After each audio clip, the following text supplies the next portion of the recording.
সরল পথ চলা। আর সেই দৃশ্যগুলো ধীরে ধীরে হারিয়ে যাচ্ছে। মাঠের জায়গায় উঠছে বহুতল, সবুজের জায়গায় কংক্রিটে পোড়া। শিশুদের খেলাধুলা আর জীবনের স্বাভাবিক অংশ নয়, সেগুলো দিন দিন স্মৃতিতে পরিণত হচ্ছে, যেন এক একটি স্ট্যাচু। ঠিক যেমন রবীন্দ্রনাথ ঠাকুর বা কাজী নজরুল ইসলাম যখন বাংলা একদিন সমাজকে দাঁড়িয়ে দিয়েছিল, আজ তারা দাঁড়িয়ে আছে রাস্তার মোড়ে কিংবা মিউজিয়ামের দেওয়ালে। আমাদের শৈশবে হয়তো দাঁড়িয়ে থাকবে কোন কংক্রিটের শহরের কোণে, নিঃশব্দ এক শিল্প বড় আমার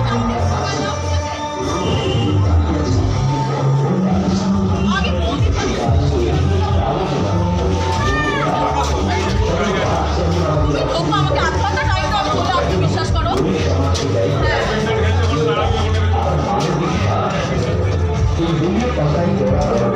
আমার মনে করিয়ে দেয় প্রকৃতি আর শিক্ষা একে অপরের পরিপূরক। একটি ঢুকে বাঁচায় আর কি মনকে।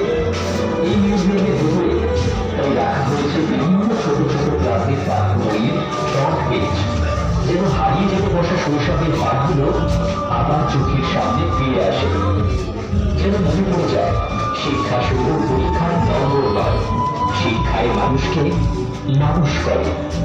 সবুজহীন ভবিষ্যতের দিকে এগিয়ে চলা এই শহরে আমরা প্রশ্ন ছুড়ে দিতে চাই, যদি গাছ হারিয়ে যায়, যদি বই বন্ধ হয়ে যায়, তবে আগামী প্রজন্ম কি নিয়ে বাঁচবে?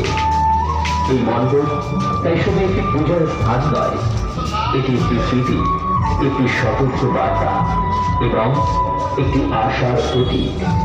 কালনা দক্ষিণ বারোয়ারি বারুইপাড়া সরস্বতী পুজো 2026 সকলকে স্বাগত।